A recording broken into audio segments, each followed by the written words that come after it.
Solar power, as it is discussed in previous lecture, is at variable intensity in terms of solar power radiation. This variation is due to rotation of Earth around its axis. When we think of using this energy to convert into useful electrical energy, there are various ways of conversion. Basically, there are two ways to convert solar power from solar radiation into electrical energy. One is by direct conversion using photovoltaic cell and other by using reflectors. Reflectors are used to concentrate solar radiation into extremely small region of space. The concentrated radiation produced in such a way is used to rise the temperature of working fluid, as it is known as from working of thermal power stations. The shape parabola is convenient for concentrating light into a small region. The parabola that we see on slide receives sunlight in the form of parallel rays of sunlight. Although all rays are parallel to each other, they become incident on parabolic surface. Angle of incidence is different from one point to other.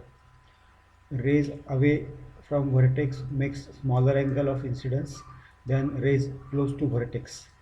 This distinction in angle makes the reflected rays to arrive at single point, that is focal point.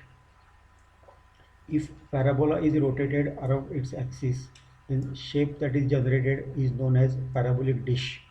Such a dish must have circular area at its top, that is shown on right side of the slide. This circular area receives sunlight in the form of parallel rays. For this area, we may use standard figure of 1361 watts per square meter to calculate energy available for conversion.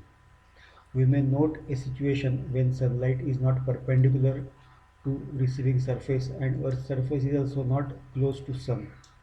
In any situation, the figure 1361 watts per square meter must be reduced to some lower value depending upon angle.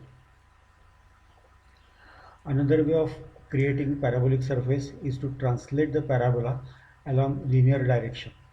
The the result of such a translation is the parabolic tuff.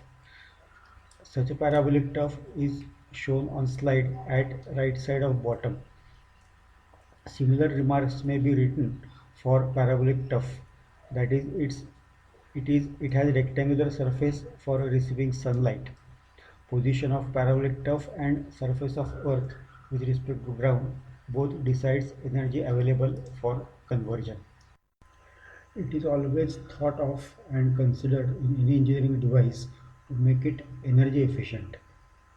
Situation that we saw in case of parabolic dish or parabolic tuff, to get maximum energy for conversion, we need to have sunlight become incident on surface shown in yellow color in perpendicular direction. But since position of sun with respect to any surface on earth changes, we have to move such a devices automatically or manually to get perpendicular sunlight. The automatic movement of dish or tuff is known as tracking of sun. The tracking of sun helps keep pass sunlight in perpendicular direction, but at the time of sunrise or sunset, radiation is quite less. It was mentioned in our previous lecture that intensity of sunlight at 12 noon has been multiplied by angle of projection. At 12 noon this angle is 90 degrees and reduces to 0 degrees as day starts from sunrise or as day ends up at sunset. As we see on this slide, though sun is tracked by dish, intensity of solar radiation is 680.5 watts per square meter at 8 am and rises to 1179 at 10 am and further goes to peak at 12 noon. Subsequently, it drops in similar way. This is known as tracking of sun from east to west. Similarly, tracking of sun is done for precise tracking from north to south and south to north. The period of this south to north or north to south tracking is one complete year, but east to west tracking is on every day of year. Apart from cloudy sky. Such a tracking makes the dish most efficient.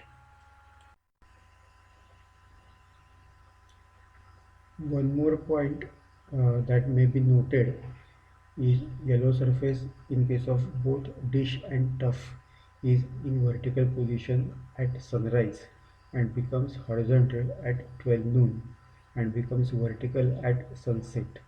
This moment of device we call as a tracking of sun. Consider the example shown on slide that gives the size of parabolic dish. The surface of dish that receives perpendicular sunlight is 78.54 square meters. After multiplying by radiation intensity of 1.361 kilowatts per square meter, we get maximum input the dish may receive from sunlight at 12 noon is 106.89 kilowatts. We may replace sinusoidal graph with new peak of 106.89 kilowatts. If we integrate such a curve with respect to time, we get maximum energy the dish would receive in a day. Further, this energy is converted into heat to drive a steam turbine. Thermal efficiency of such a turbine is of the order of 35 to 40%. So output is 37 kilowatts.